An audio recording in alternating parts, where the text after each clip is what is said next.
Hi,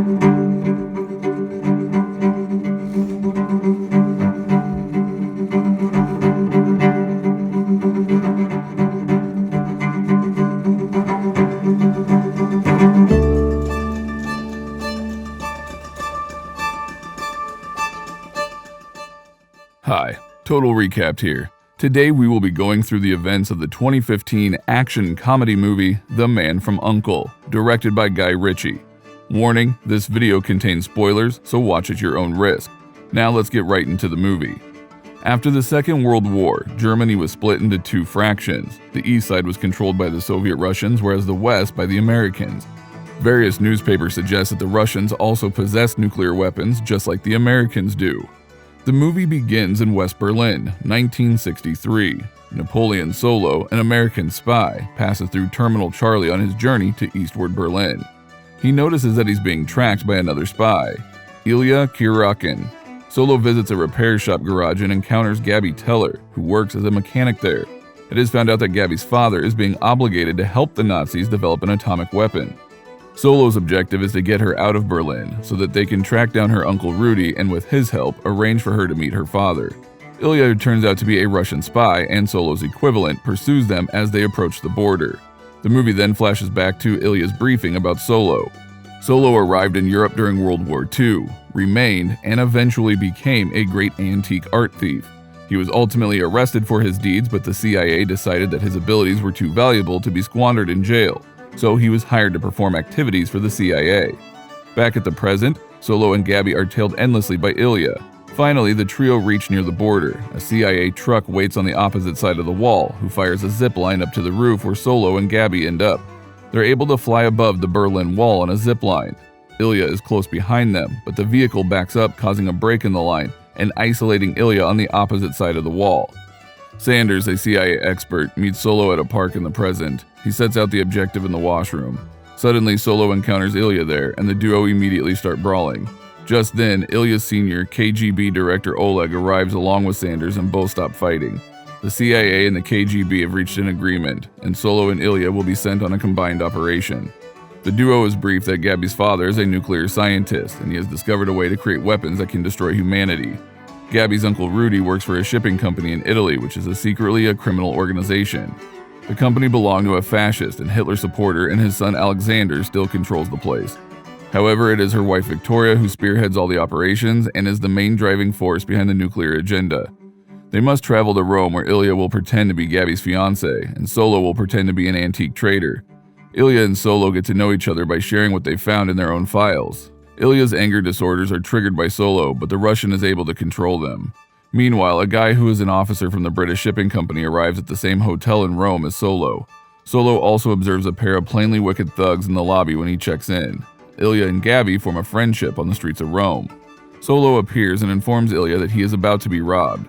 To persuade the bad guys that he is a Russian designer and not a super powerful secret agent, he directs Illya to act like a wimp and get robbed without fighting back. The mugging occurs, and despite the fact that the thugs take Ilya's father's watch and Gaby's engagement ring, he manages to keep his anger and frustration in check and submits to their demands. Back at the hotel, a beautiful clerk brings complimentary drinks for Solo. Solo requests her to drink along with him, and finally they end up in bed after drinking champagne. In the next room, Gaby starts talking with her uncle. After completing her conversation, she offers a drink to Illya, but he rejects it. However, Gaby chugs vodka in the engaged couple area while attempting to get Illya to dance with her. He refuses, so she smacks him and they begin to wrestle. During their friendly wrestling, Gaby accidentally sits on top of Illya and they suddenly have a romantic moment. When Gaby is about to kiss Illya, she falls asleep. Illya then puts her into bed. Meanwhile, in the next room, Solo wakes up to find roughly a dozen surveillance bugs in his room. He walks in front of Ilya's room and delivers them to him, explaining that they were produced in Russia. Illya also offers Solo a dozen bugs, claiming that they're produced in the United States. Solo walks away from there, making fun of Ilya's bow tie. In the next scene, Illya approaches Gaby outside the hotel, wearing a tie after Solo made fun of him. Gaby seems a little embarrassed about what happened the night before. Illya comforts her and presents her with a new engagement ring. Next, we see the main antagonist of the movie, Victoria, hosting a party. Solo has infiltrated the place and is attending as a guest. He runs into a man on his way and swipes his invitation card. Solo then gets into a confrontation with security and gets punched in the face. Victoria notices this and apologizes for the behavior of the security guard. He cleverly robs her jewelry and also a bracelet from another woman. Victoria inquires as to how he received the invitation and who he is. He introduces himself as Devaney and claims to specialize in completing people's collections. He presents her with the bracelet and necklace that he just robbed. Gaby and Illya are also present at the gathering. When they meet Uncle Rudi, he asks about the couple's first meeting but quickly starts mocking Illya's Russian heritage. Rudi teases Illya by speculating whether Gaby is behaving like a racer with a workhorse. Despite being furious at Rudi's comments, Illya manages to keep his emotions in control and walks away. He then enters a restroom, but 3 young Italian nobles forbid him from using the sink, instead directing him to the women's washroom. He tries to defuse the situation politely, but the boys keep on enraging him. Eventually, he loses his cool and beats the brats up. Outside, Solo arrives with Victoria at the place where Gaby and her uncle are. They start talking with each other, and suddenly the same guy who Solo robbed the invitation from arrives. Instead of being angry, the guest named Waverly praises Solo for his talent. Meanwhile, Victoria's husband Alexander shows up with a racing car and starts shooting at the mechanic. Gaby, being a mechanic, checks the car while Alexander glances at her. He seems interested in her and offers her dinner, but Illya arrives in time and takes her away from the awkward situation. Back at the hotel, Illya is developing pictures inside the bathroom.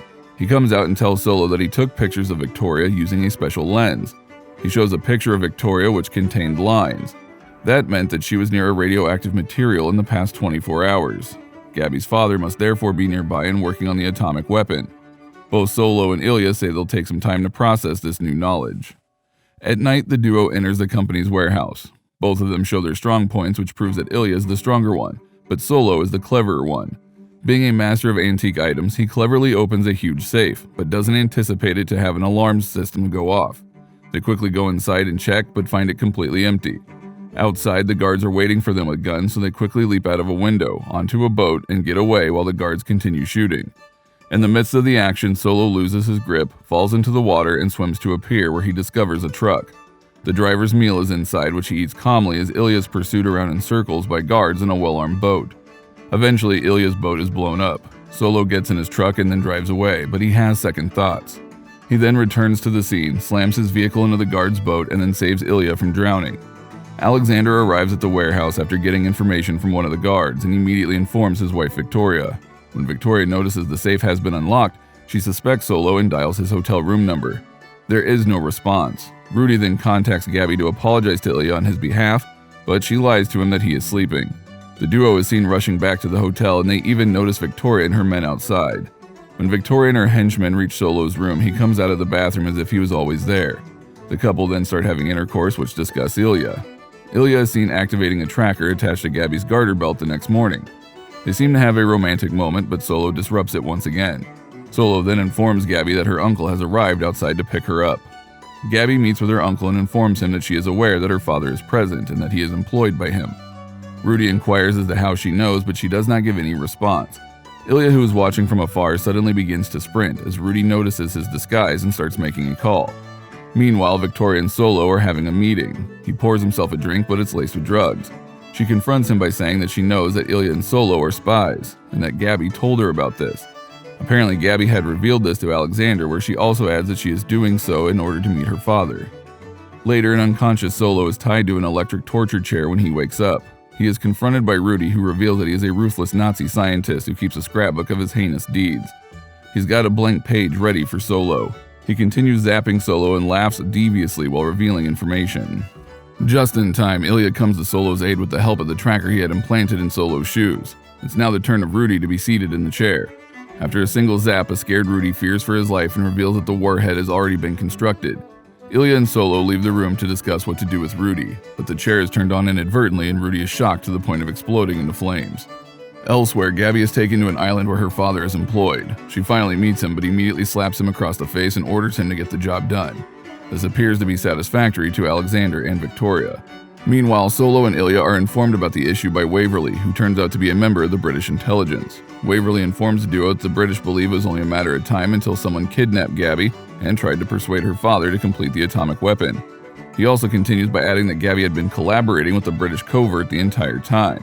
In fact, she betrayed the duo at the order of Waverly himself, as it was the only way to gain Alexander and Victoria's trust. Waverly then tells Illya and Solo that Gaby is in trouble and that they have to secure the nuclear bomb too. Illya and Solo are both ordered by their bosses to obtain the warhead as well as the disk containing Professor Teller's findings at any cost. Also, if needed, to murder the other. The intelligence from the three countries then work together and plan to infiltrate the island together. Back at the island, Gaby and her father try to swap lenses on the weapon, but Victoria notices it. She reveals that she knows the father-daughter duo are trying to fool her. She then orders her guards to capture Gaby and kill her in 30 minutes. If her father does not finish what he started, reluctantly, Professor Teller completes the job and hands her the computer disk as well. As Solo and Illya attack the island along with other forces, it's time for a super stylized and ultra-cool breaking-in montage. Solo discovers Ilya's father's watch on a guard and takes it. They discover Gaby and the nuclear bomb in a vehicle that is being driven by Alexander on the far side of the island. Illya rides a motorbike while Solo follows in a dune buggy. A lengthy chase ensues, resulting in all automobiles crashing. Finally, the scuffle ends with Illya stabbing Alexander in the head and killing him. Solo finds the disc on the ground and hides it secretly without Ilya's notice. Soon after, Waverly and his team arrive and deactivate the bomb. He then gives the bad news that this was not the bomb that they were looking for. Victoria has vanished with the correct bomb while the bomb they discovered was incorrect. The group then relocate back to the ship where they formulate their next plan. They find out that over 100 fishing ships leave the island on a daily basis, and that it is impossible to know which one is hiding the bomb. Suddenly, a clever Solo remembers a photo from the party where Alexander is with his father near their first boat. He quickly checks the list and finds the same boat, hence validating his claim. They communicate with the boat through radio, but the captain denies the presence of Victoria in it. Suddenly, Solo grabs the radio and starts bragging about how he'd killed Alexander in a way to bring Victoria out. It worked, and in an enraged Victoria grabs the phone and starts talking. They stay on the radio long enough for the good guys to locate the boat. It turns out that the two lenses in the bombs make it possible for one explosive to destroy the other. They set off the fake bomb, and after finding the exact location of Victoria, which detonates and destroys the boat, thus killing Victoria and destroying the nuclear bomb. After the bad guys are defeated, Illya accepts Gaby's apology and the engagement ring is returned. However, he advises her to keep it so he can find out if she needs him in the future, as the ring has a tracker in it. In the next scene, Illya Sr. informs him that the professor's disc has not been destroyed, but that it is in the possession of Solo. He also threatens to wind up Illya in a fake case like his father if he doesn't kill Solo and retrieve the disc. With no choice left, Illya enters Solo's room with a gun. Solo, who is already anticipating the attack, calmly pours drinks for the both of them. Illya sees the disc and becomes enraged. Solo hands him the watch and removes the disc from the case. They both make the decision to destroy it. In the final scene, the duo is joined by Waverly and Gaby. Waverly says that destroying the disc was the best decision the guys made. Waverly announces that he has chosen to keep the squad together and has given them the codename U.N.C.L.E, United Network Command for Law and Enforcement. The movie ends. And that was my recap of the movie. Hope you enjoyed it. Now comment on what your favorite part was, and make sure to hit the like button, leave a comment, and subscribe to our channel. Until next time, take care and goodbye.